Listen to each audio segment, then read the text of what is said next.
আইনস্টাইনের এক সহকর্মী একদিন তার কাছে টেলিফোন নম্বরটা চাইলেন। তখন আইনস্টাইন একটি টেলিফোন বই খুঁজে বের করলেন এবং সেই বই থেকে তার নাম্বারটা খুঁজতে লাগলেন। তখন সহকর্মী তাকে বললেন, কী ব্যাপার, নিজের টেলিফোন নম্বরটাও মনে নেই আপনার? আইনস্টাইন বললেন, না, তার দরকারই বা কী? যেটা আপনি বইতে পাবেন সে তথ্যটা মুখস্থ করে খরচ করবেন কেন? আইনস্টাইন ছোটবেলায় তুলনামূলক অনেক দেরিতে কথা বলতে শেখেন। এ কারণে তার বাবা মা অনেক দুশ্চিন্তায় ছিলেন।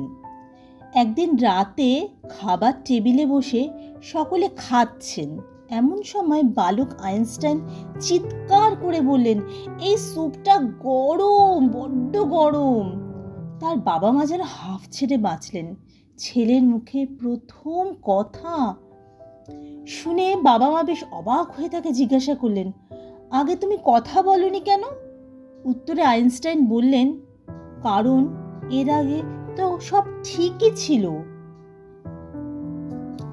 1931 সালে কৌতুক অভিনেতা চার্লি চ্যাপলিন আইনস্টাইনকে আমন্ত্রণ জানান তার একটি শো দেখবার জন্য। তখন চ্যাপলিনের সিটি লাইটস সিনেমার স্ক্রিনিং চলছিল। পরে তারা শহরের পথ ধরে হেঁটে যাচ্ছিলেন। তখন চ্যাপলিন আইনস্টাইনকে জিজ্ঞেস করেন, সবাই আমাকে সহজেই বোঝে, এজন্য আমার এত জনপ্রিয়তা, কিন্তু মানুষ আপনাকে কেন এত পছন্দ করে বুঝলাম না।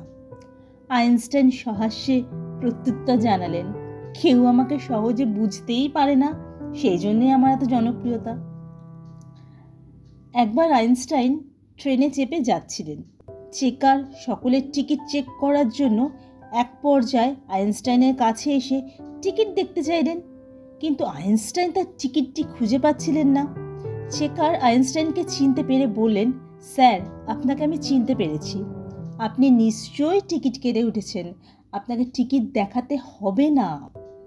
আইনস্টাইন কিছুটা চিন্তিত ভঙ্গিতে বললেন, না না, ওটা আমার খুঁজে বের করতেই হবে, না পেলে আমি জানবো কি করে যে আমি কোথায় যাচ্ছিলাম? আইনস্টাইনের কাছে একবার আপেক্ষিকতার সহজ ব্যাখ্যা জানতে চাওয়া হলো। উত্তরে আইনস্টাইন বললেন, আপনার হাত একটা জ্বলন্ত চুল্লির ওপর ধরে রাখুন, মনে হবে 1 ঘন্টা পার হয়ে গেছে, কিন্তু একজন সুন্দরী মেয়ের পাশে 1 ঘন্টা বসে থাকুন, আপনার কাছে মনে হবে মাত্র 1 মিনিট পার হলো। এটাই আপেক্ষিকতা। একবার আইনস্টাইন বাইরে থেকে বাড়িতে ফিরে দরজায় কড়া নাড়লেন। ভেতর থেকে তার স্ত্রী ডাকলেন। ভাবলেন যে হয়তো কেউ আইনস্টাইনকে খুঁজতে এসছে, তাই তিনি বেশ বিরক্ত হয়ে চেঁচিয়ে বললেন, আইনস্টাইন বাড়িতে নেই।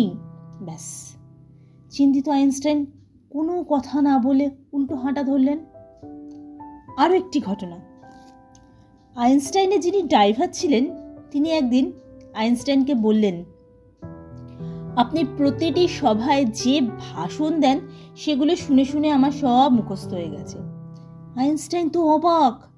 উনি তখন বললেন, বেশ, তাহলে এর পরের মিটিংয়ে যেখানে যাব তারা আমাকে চেনেন না, তুমি আমার হয়ে ভাষণ দিও আর আমি ড্রাইভার হয়ে বসে থাকব।